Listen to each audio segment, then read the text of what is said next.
Welcome to another terrific tips for business podcast. I, of course, am Terri, your host, because you can't spell terrific without Terri. You already knew that, though. This is old news.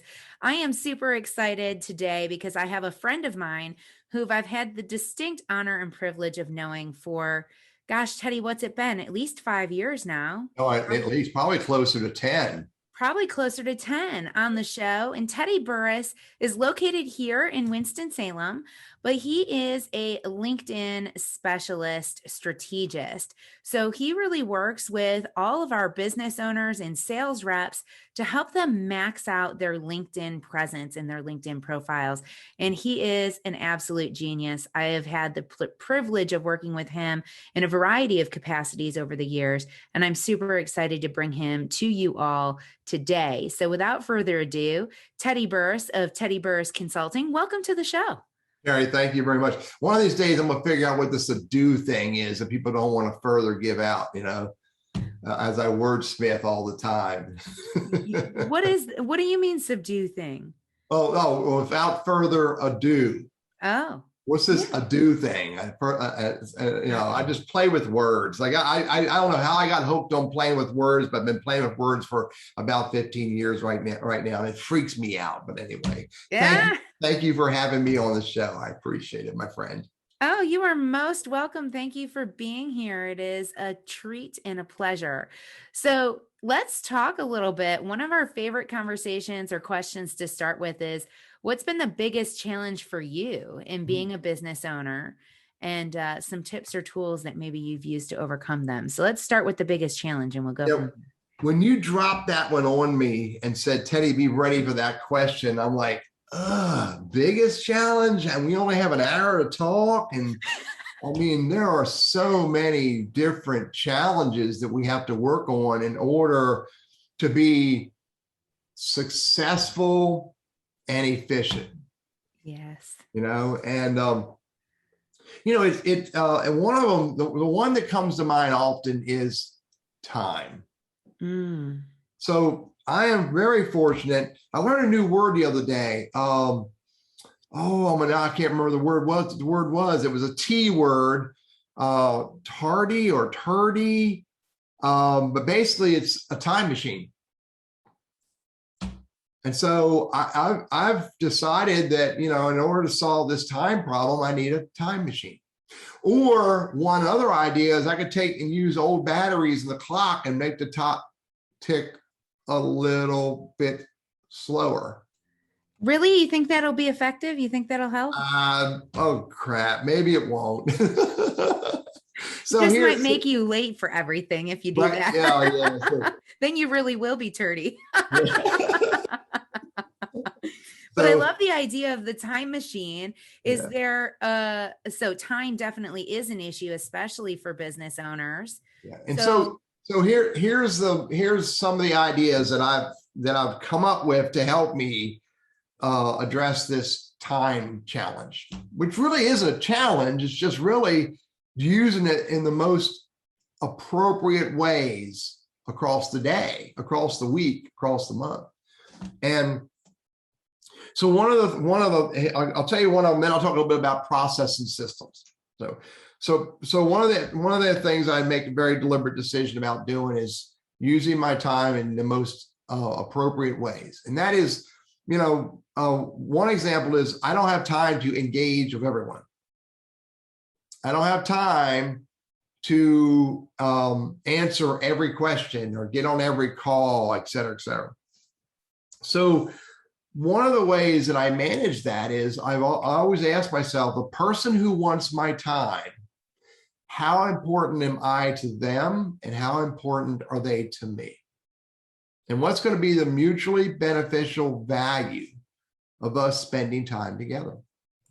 That's a really good question, especially for those of us in the networking sphere. We do a ton of networking. You meet a ton of people.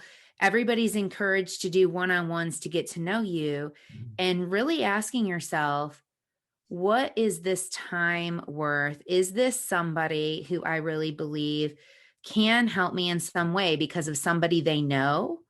or it's somebody that would be good for my business, or is this somebody that is just going to be a really good friend and I want to be able to build that relationship? And those are great questions to ask when you're deciding how much time you're going to spend with that person.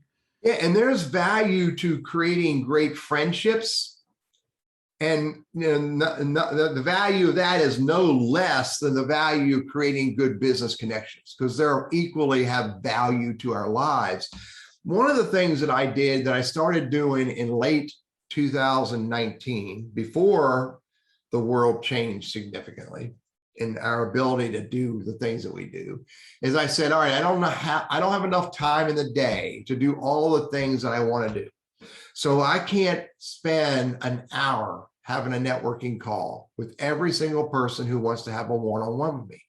So I decided that I needed to use a 30-minute time.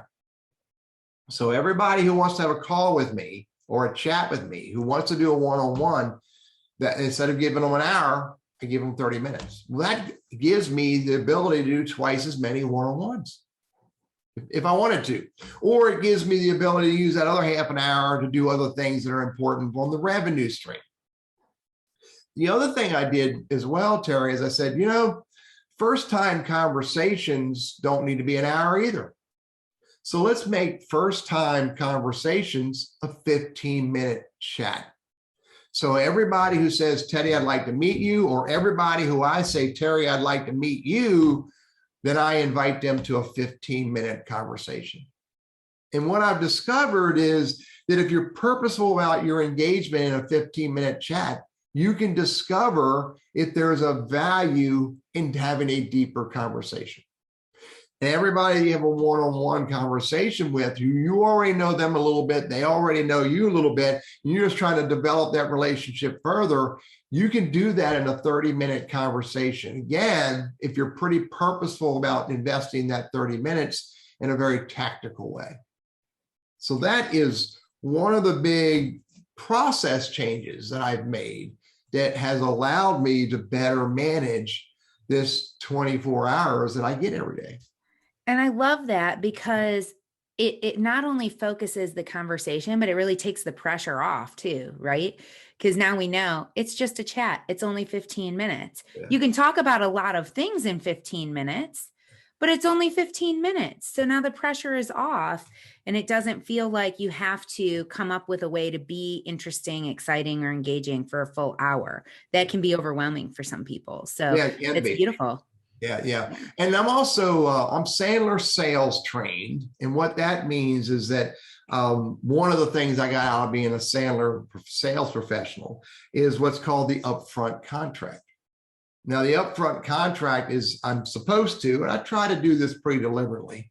When I start a 15-minute conversation or a 30-minute conversation, I declare my upfront contract to begin with. Hey, Terry, I'll appreciate your time. You and I have committed to 15 minutes or 30 minutes or a 1 hour conversation a day. Are you good with that 15-minute time frame, or is there something else you have to do? So I know that you are going to be committed to me for 15 minutes or 30 minutes or 1 hour, or whatever we declare. And then I declare another part of in the upfront contract. What I hope that we can gain from this conversation is X, Y, and Z, A, B, or C. Are you good with that conversation? So that way we're all on the same page. We know how much time we're going to commit. We know how we've committed to that. And then we know what our expectations, at least I know what my expectations are. And by the way, I also say, is there anything else that you expect to get from this conversation? You do that up front. It makes that 15 minutes or that 30 minutes way more enjoyable, way more focused, and mutually beneficial. And that's what it's all about, finding that mutual benefit. That is a beautiful tip. And I love Sandler. Sandler training is amazing. So excellent tip, the upfront contract. And it just has to be a yes or no. And if it's no, that's okay. It really does take that pressure right off. Very good. Okay. So you said you had a couple of things that you're doing to help maximize your time aside building a time machine, which I totally want access to once you have it. Don't tell everybody about that. Oh, it's our secret. It's our secret. It's not on YouTube or anything. So here's a tool I use. I use Calendly, and you use Calendly as well, I believe. Yeah. So I've integrated Calendly into my business processes. Now, I don't just have Calendly. I mean, there's a lot of people who have Calendly, but I'm pretty hardcore about making sure my Calendly works. Okay. So what I've done with Calendly is I've integrated it with my Google Calendars, not just my main calendar, but my sub calendars where I have my nefarious activities that I don't tell people about. I am a professional embezzler. That's a side gig that most people don't know about, but I've got to commit time to that as well. So that's on the other calendar. Okay, so for those of you that don't know Teddy, he is a jokester, and I'm going to just say that right now. He's obviously joking. They listen to the whole show, they'll quickly get that was satire. And hopefully they listen to your entire show. Nobody should just tune in for 5 minutes. So, because the real value comes at the end of the show. Yes, thank you, Terry. So here's what I do with Calendly. It's integrated and connected to my primary calendars. I have a voluntary calendar for my volunteer activity, and I have my business calendar. And secondly, I tie Calendly to Zoom. So because every call I make is a Zoom call. I don't do phone calls. I really don't do phone calls. I do them when I have to. So I give my whoever my meeting request is with, I give them the opportunity if they have to use a telephone. But I connect it to Zoom, and it automatically creates a Zoom meeting for 15 minutes, 30 minutes, or 1 hour. The other thing I do is in my Calendly request, I use all the abilities to ask all of the right questions. I just don't create a Calendly and say, let's get together at X hour for 15 minutes, 30 minutes, whatever. I ask questions. What do you want to get out of this conversation? I need to know your LinkedIn profile URL. If it's a conversation about some other social media, I need to know other information. So I ask all of the questions that I can, the appropriate questions up front. So I have that information before we meet. The next thing I do is sometimes I do these calls and I get paid to do them. So why not use Calendly to get my money? So when you go to Calendly to one of my fee-based events that I do one-on-one coaching or whatever, or strategy conversations, I have a Calendly type that's specifically for that. Then not only does it ask the questions, create the Zoom link, but it also says, oh, Terry, hang on a minute. Before we can confirm this meeting with Teddy, you've got to go to PayPal and give him money. And that's all integrated and seamless, and it works like a charm. That reduces me from having to create a Zoom link, having to send you another email to ask you questions, and then send you another message, say, Terry, you got to pay me. It's all built in. And what that has done for me, not only made it more efficient for me and my clients and my networking conversations, but it's also reduced the need for me to pay a VA to do those tasks. Oh, yeah. And it's freed up time, because one of the things I was just talking about the other day with one of my clients was you have to account for about 5% of your working hours every week to admin time. And you've really reduced that because you've found ways to automate. And there are tools out there that allow for automation of some of that stuff, which is wonderful. I love that you shared how you've connected those pieces to streamline that automation or streamline that admin stuff to free up that time. It's so good. Yeah. So it works pretty decent. It doesn't work flawlessly. Works pretty decent. I had a few hiccups, or I guess Calendly had a few hiccups maybe 4 or 5 months ago, where people who were using Outlook couldn't get my calendar invites. And so I did some refining on it, and I also turned on the notifications, the reminders, so that people get notified and reminded, because as I would wager that you would agree, there is nothing worse than showing up on a Zoom call and doing this. Where are they? Where are they? Because I can't tolerate that. Yes, that drives me nuts. And especially when you're like, okay, so we had it blocked for 15 minutes. And then your question that runs through your head is, how long do I give them? Because I understand things happen, things come up, There's definitely some grace there. Maybe the Zoom link didn't work for them. Maybe they're having an internet issue. Maybe they're in the car and they thought they were going to be back in time and they're not, whatever the case may be. Yeah. So how long do you give your people when you have a scheduled appointment? How long do you give them to give them a little grace to get signed into the Zoom call? So I'm pretty purposeful about this because Terri, I have, every day I have 7 or 8 of these calls every day, all the time. I mean, some of them are the 1-hour coaching, some of them are the 15-minute calls. And because I do work globally, I've got to start early in the morning and work later in the afternoon, in the evenings. So I don't have time to waste. If you don't show up, then I've got to go do something else because I got other things to do. So for a 15-minute chat, I wait 2 minutes before I send you a text message or another email. Okay. For a 30-minute chat, I will wait 5 minutes. Okay. And after 5 minutes, you're going to get a text message or a chat or a LinkedIn message or an email or a LinkedIn message, whatever the right thing is. Sometimes I'll call them. But if I've got a 15-minute call and you're not on in 5, I'm done. Because 1/3 of our time together just went bye-bye. Okay.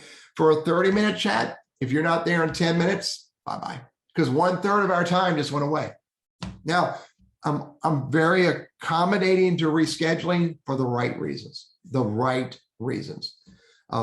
if they're not the right reasons, I can't reschedule. Okay, so let's define what is a right reason. Oh, your horse died and you couldn't get to the bar in time. Then there's lots of reasons. I mean, lots of reasons, but you just can't go, hey, I couldn't make it, sorry. Because your time is important and my time is important. But I'm flexible. I really am fairly flexible. My business and my lifestyle is a little different than many's because I'm what's the word? I hate using that R word that ends in ment, retirement. But I'm no longer building another $1 million business. I'm happy with the $750,000 business. And so I don't work as many hours as most people do. So I'm pretty accommodating. I think that's really important too, that not only do they acknowledge that they weren't there, they're apologetic about not being there. Yeah. And it's not necessarily looking for an excuse because everybody has an excuse. We can find one, we can dig them up. There's a million excuses. My dog ate my homework is the first one that we're taught when we're kids, right? At the end of the day, it's how authentic or genuine are you being with your apology? And that's going to get you back on the calendar. Well, I mean, this is a relationship. And if you don't, care enough about the relationship to respect my time as I should respect your time, then that's not really the kind of people I want to do business with. And by the way, it's not that I haven't made mistakes. Lordy, I remember about 2 months ago, I showed up at a doctor's appointment. I was on time, 24 hours late. Yeah. Oh no, that's terrible. It is. I mean, I felt like a heel. I mean, I went on my, whatever it is, the my chart thingy and sent them a message. And I said, look, I want you to know that I truly apologize. That was, ridiculous and disrespectful of me to do that to you. And I just want you to know that I would never do that. And I apologize. And then fast forward, I think it was about 3 weeks after that, there was something else I needed to do. And I was an hour behind because I put it down on my calendar wrong. And I'll tell you how to manage that in a minute. But again, I showed up an hour late and it wasn't, a formal thing, but I was supposed to be there an hour earlier. And she goes, that's okay, Terri, no harm, no foul. I was like, no, I was disrespectful to you. And so that really is important to me. One of the ways that I try to make sure that I have my calendar right is for the most part, I don't put anything on my calendar to work with another without sending a calendar invite. That way you can see that I scheduled it for 11 o'clock and you go, Teddy, we said 10 o'clock and then I can fix it. So use your business tools to help you make sure you don't make dumb mistakes, Teddy. And that's an excellent tip. If you are able to send a calendar invite, do that. That is the benefit to having a digital calendar. So I know there are still people out there that are pen and paper. And let's be honest, I have papers on my desk too. Let me I can make be a sure I pen got you in my Rolodex. I got you in my Rolodex. That's beautiful and true. I mean, we could totally be a pen and paper person and still take advantage of that technology and sending that invite. It is a good checks and balance in that case. Rita, you are most welcome. I'm so glad that you're enjoying the conversation so far. Thanks for being here and watching it live. I appreciate you. Let's take a minute, Teddy. This has already been so insightful. You've already provided great value to our listeners. What's the best way for them to get in touch with you and tap into more of your brilliance? Oh, Lordy, just go to any street corner. I'm hanging out there waving at you. Just, any street corner. I'm out there No, go to burrissconsulting.com. Just, look at my website. Google Terri Burriss and go to my website. Look at what I do. You'll find all about me there.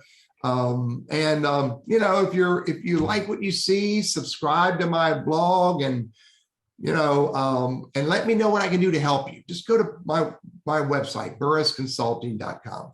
burrissconsulting.com, and it's Burriss, Burriss, for those of you who want to know how to spell it. That's super important. So burrissconsulting.com. Teddy, thanks so much. For those of you that are listening, let us know that this conversation is serving you. Hit a like, hit a subscribe, drop us a comment. We do engage with those comments regularly and are always looking to grow this YouTube channel and this podcast network. So make sure you share this with some friends who you think maybe need some support with time management. And we're going to jump into a LinkedIn question next. So Teddy, LinkedIn question for you. You want to ask me about something different that's right. Time management is just something I try to do better. LinkedIn is my business. That's right. Exactly. So the platforms are changing. Everything is changing so quickly. What's going on in the LinkedIn world that we as business owners need to be aware of today? Oh, Lordy. So a couple things. If I just did this 14 reasons why LinkedIn is important for micro, small, and medium businesses. Just did that. Somebody asked me that question for his micro business, and I decided to answer it with a YouTube video and an article. And it's really important, specifically in a business-to-business environment, not excluding business to consumer, but specifically in a business-to-business environment. If you're not using LinkedIn to build a professional presence, a professional and relevant, highly relevant network, and engaging, not just sharing, but engaging on content, you're missing a huge opportunity. And LinkedIn is really pressing hard to make sure people are using LinkedIn more as a business tool, which, oh, by the way, is what I teach. I apologize for the noise. Using LinkedIn as a business tool, because they're squeezing people to be more purposeful. Here's an example.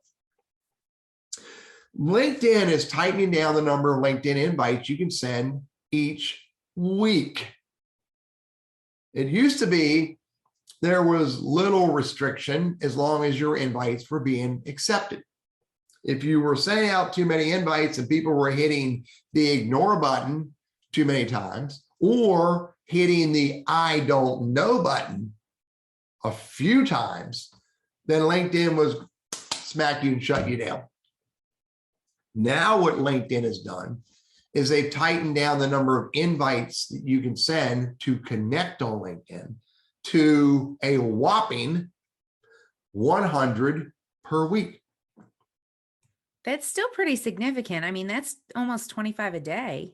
Yeah. If you're doing it 4 days a week, if you're doing it 5 days a week, it's 20 a day. And actually the number that I've heard is that it is 20 per day. That if you go past 20 per day based on a 5-day week, then LinkedIn will alert you, hey, you're getting a little pushy here. And those may not be the words they use, But they may, if you violate that restriction too often or too deliberately, then they'll shut you down. So I get people who say, oh my God, that's horrible that LinkedIn will not let us. Look, where's that coming from? LinkedIn will not let us send out more than 100 invites. That's like Mr. Hal off of Gilligan's Isle. Now I just dated myself, didn't I? But that really is not that big of a restriction. 100 invites a week, okay? That's 5,200 a year that you can send out. That's a significant number if, and only if, you're using LinkedIn appropriately. I was just going to say, it's all about being intentional and deliberate, right? You're not trying to connect with every person on the planet, hopefully. Yeah. Hopefully you're only trying to connect with the people that make the most sense for you to connect with, and not necessarily most sense because they're your target audience. It could be a strategic referral partner that you're trying to connect with, industry. And I almost suggest doing that over connecting with your ideal customer, because I get business coaches who are coaches to coaches trying to connect with me all the time. I'm not interested. I have a coach. So I'm not going to connect with you because you're just trying to sell me something. Whereas if you were somebody coming to me saying, I'm a business coach that coaches other businesses and would love to talk with you about how we might be able to do some work together, or would love to get to know you or be able to swap information, now I'm going to probably connect with that person. So if you're one of those people that's listening to my podcast. So think about that for what you just said, Terri. There's actually two philosophies that I've taken philosophy A and philosophy B and flipped them. And I'll tell you what I mean in a minute. So you're right. I don't just connect with my target audience. I connect with influencers, because my target audience is sales leaders. That's my ideal client, is a sales leader with 20 plus salespeople. Now, I do a lot of work with small business owners and entrepreneurs and coaches, et cetera, on my one-on-one environment.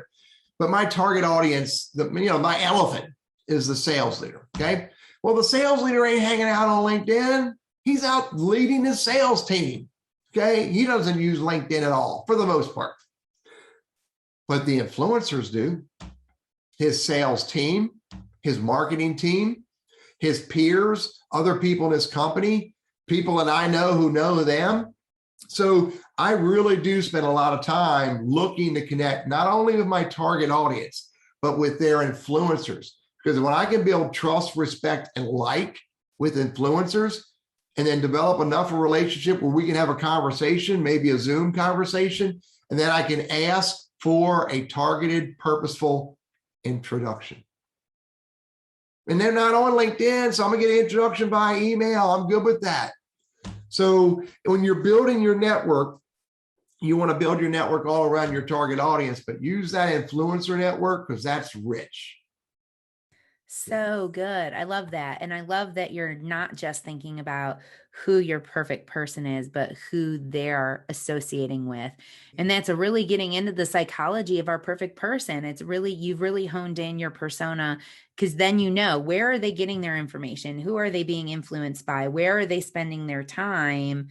So, they might not be spending time here, but the people who they trust, who they rely on, who they look to for guidance and advice are spending time here. So this is where I need to be. And you're right. We do business with people we know, like, and trust.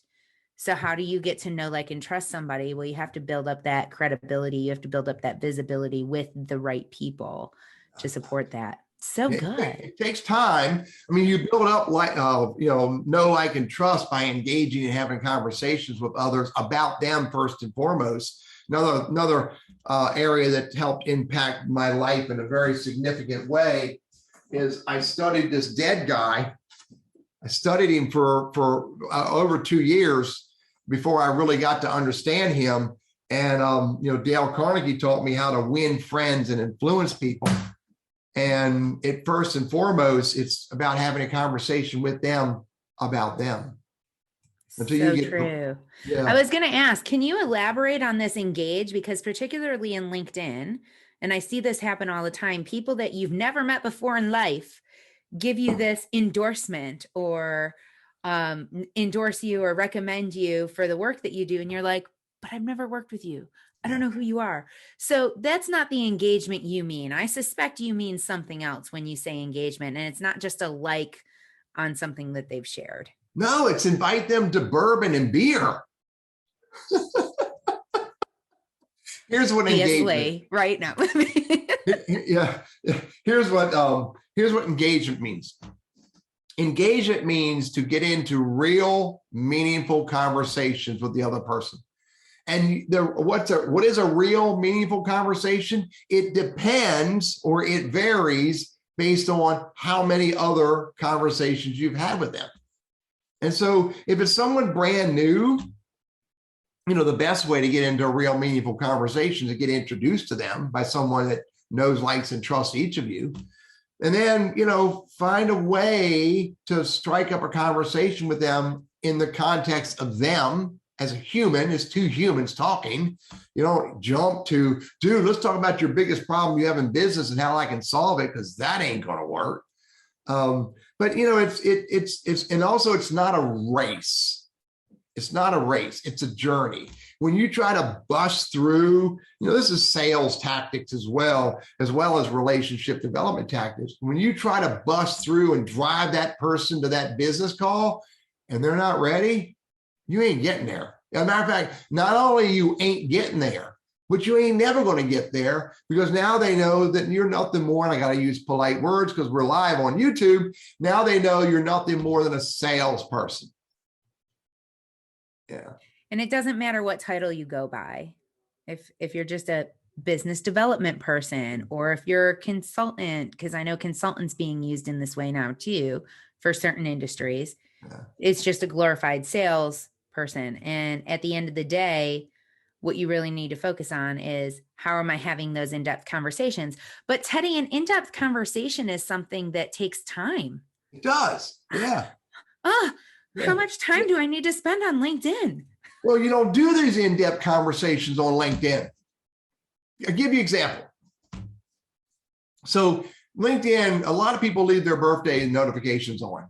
And you also get notifications for career anniversaries and career shifts. Well, a lot of people go, I don't have time for that crap. Really?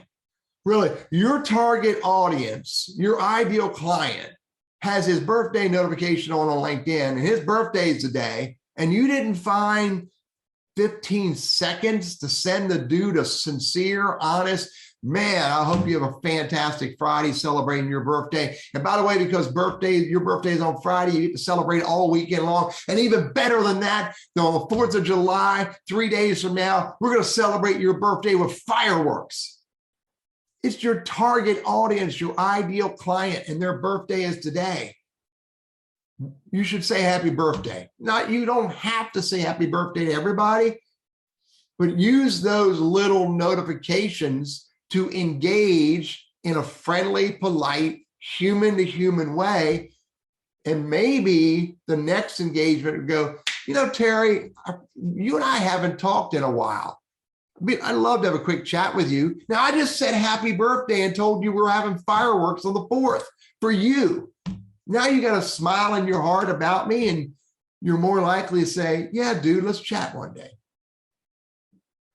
I think this is really important because a lot of people, and this has happened to me recently, I've connected fairly recently ago with a doctor out of some other state, New Hampshire, Maryland, something like that, and cardiologist. And I'm like, sweet, this is awesome. I start talking to him, what's going on? How's it been going? I know things have been kind of weird in the whole medical space.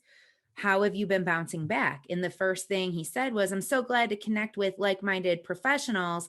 Are you married?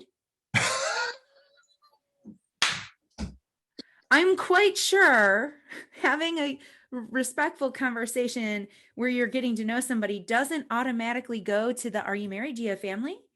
Conversation. So is there a boundary, and is there a way that we can get to know somebody without being disrespectful and going down a road that, that's not a conversation that I'm interested or willing to have with people on LinkedIn that I've never known before, because at the end of the day, what relevance does that have to my professional credibility? Yeah, yeah. Now, my edict that I remind myself of is the world is full of idiots. We have to figure out ways to walk around them. Now, don't say this out loud, but sometimes I say without stomping them in the face. But I didn't say that, okay? YouTube heard nothing. But you know that, but so you know, for me, and by the way, social media tools are getting smarter. Facebook messaging. Just yesterday, I saw this flag. Some dude sends me an invite to connect or friend me on Facebook, and he presents himself as a cryptologist expert. You know, on what's it called? You know, all the cryptocurrency stuff. Cryptocurrency expert. Okay, and so I'm like, okay, interesting guy, but I don't accept a friend request from anybody if I don't understand who they are. And you know my rule, I don't accept a friend request on Facebook unless we had a real conversation and we've giggled. Okay. So I asked this guy, who the heck is he and why does he want to connect? And I ask him polite words. He comes back with, hello, how are you? Okay, well, you didn't answer my question. And so Facebook saw that, my question, I don't know how they did this in the algorithm. They saw my question and they saw, hello, how are you? And they brought up a flag, and a flag on the screen said, do you know this person? We often see a trend, words to this effect, of inappropriate messaging and inappropriate invites that start with those words. Hello, how are you? I'm like, oh. Very interesting. So social media is catching on to those people that we need to figure out a way to get rid of. So, but Terri, it is a matter of time, you know, and you also got to be careful. You don't want to turn down an opportunity for a conversation because you never know where it's going to go. So I'm pretty purposeful on LinkedIn, Facebook, anybody who wants to engage with me on social. I'm pretty purposeful about saying or asking, how could I help you? And if they come back with a reasonable response, then maybe I'll continue the engagement. Maybe I'll accept the invite. If they don't come back with a reasonable response, no. You're not accepted as a friend. No. Worse than that, I'm going to tell all your other friends that you're not a good friend. Well, that's a good question, though. And I think it's a fair question because the relationship, when it's a relationship, is a two-way street. We both have something to gain from knowing each other. It is our job as individuals to figure out what that is, whether it be a tip, a piece of advice, a connection, a referral, or just a friend. There's something to gain for everybody in every relationship. So if we can identify that on the front side, then we know how we need to show up for each other. Yeah. Yes. So let me share with you the plan B that I've implemented. Yes. Okay. Plan B. What's plan A? And then tell us how you flip this. Well, here's how I flipped. So plan A was to, really wasn't a plan, but it's what happened and made sense happen, was to grow my LinkedIn connections to a reasonable level with people who are relevant to me in lots of different ways. My friends, my family, my drinking buddies, my industry peers, my target audience, their influencers, people who I learned from. I grew my LinkedIn connections very intentionally in that space. Then at some point, I'm like, I've got a lot of LinkedIn connections. I got to be really purposeful that I don't get it too big and it start to become irrelevant. So what I did, and this is a YouTube video I actually published this morning because I got asked this question last night. What I did was I flipped the trigger and I turned on follow. I actually turned on let people follow me years ago, but what I did even more deliberately is I switched it so that when you look at my LinkedIn profile, by default, you're going to have the follow button instead of the connect button. And what that does now, I've been using that pretty purposely for the last 3 years. My followers on LinkedIn just keeps going up and up and up. My connections go up slower, but my followers are going up factorially faster. And I'm good with that because if I treat my followers right, they become influencers. That makes good sense. And I've seen that. I've seen that on some profiles where you can have follow over connect, and you actually have to go out of your way to figure out how to connect with them. Yeah. and be able to send them a message. There was a person I was listening to, a professional coach, and she's coaching on publishing. And she was in one of my podcasts, and I went to her LinkedIn and connected with her, and hers was set up for follow. So I had to go out of my way to find the connect and then send her a personalized message about how we met and why I wanted to connect with her. And she, sure enough, accepted my connect request. Now it's on me to reach back out and have another conversation with her, but at least she accepted the connect request. So I love that it doesn't limit, but it does kind of put a barrier of entry to that connection request if you have the follow button first. Okay. The real limitation of not connecting is that, I mean, if you use the invite appropriately with an invite message, then you've opened the door for us to engage via LinkedIn messaging. Okay. I'll have to go test this, but I think that with the if you don't accept an invite, if you don't actually connect on LinkedIn, then you really can't. Let me go take a look at one of them. You don't have the ability. I'm not going to be able to find it easily, but I don't have the ability to send a video message to people that I did not connect with. Let me test it real quick. I don't know. It looks like I do have the ability to send video message to people I'm not connected with, as long as we started an engagement via the LinkedIn message. So that may have changed. So number one is, if you send an invite with a message and you engage in that messaging, you can continue that message thread even though you're not connected. Number two is not being connected. I can't see your email address or your phone number if you in fact share that with first level connections. And number three, not being connected, then I can't see your LinkedIn network that you have, which, by the way, that's been minimized anyway. I can't see any more than 1,000 of your connections. So there's a few barriers or a few limitations by not being actually connected, but they're not significant enough that following doesn't create value. Amazing. Thanks for those nuggets there. For those of you that are still listening to this conversation, Teddy has been amazing. He's not only shared tips on time management, but we're talking now about LinkedIn, some changes that have been happening in the LinkedIn space, and how you might be able to tap into LinkedIn to maximize your relationships to grow your business. Teddy, what's the best way for our listening audience to get in touch with you one more time? Go to Burriss Consulting. Burriss is Burriss, burrissconsulting.com. You can discover where I am on everywhere on social media. I'm on a few different social media platforms.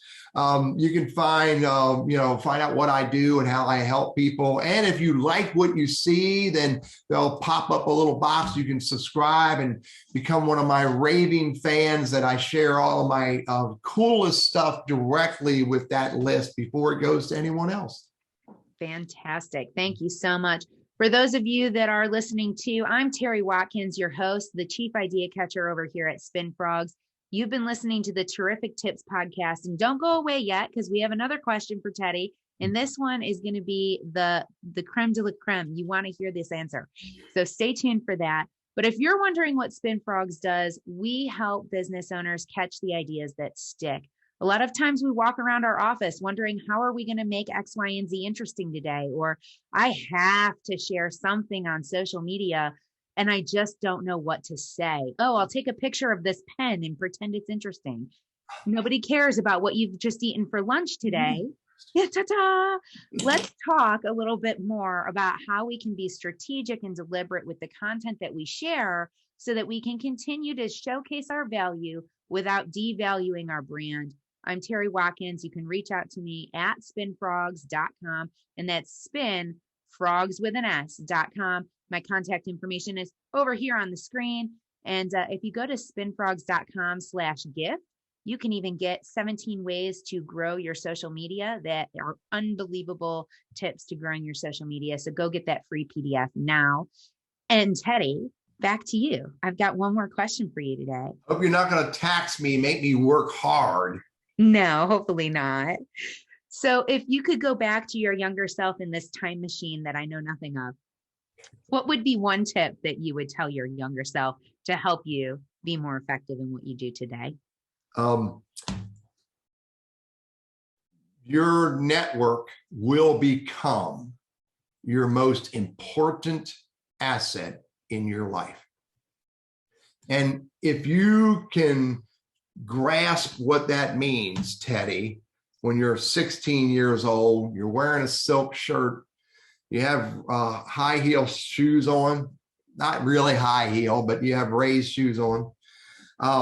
You got, your shirt's unbuttoned and you got a gold necklace in your neck. You're riding around in a 66 Chevy 2, chrome wheels on it, 350 V8, souped up left and right, leather seats, 4-speed, wide tires on the back. And I'm hanging out with a bunch of people who didn't care about me, and I didn't really know a lot about them.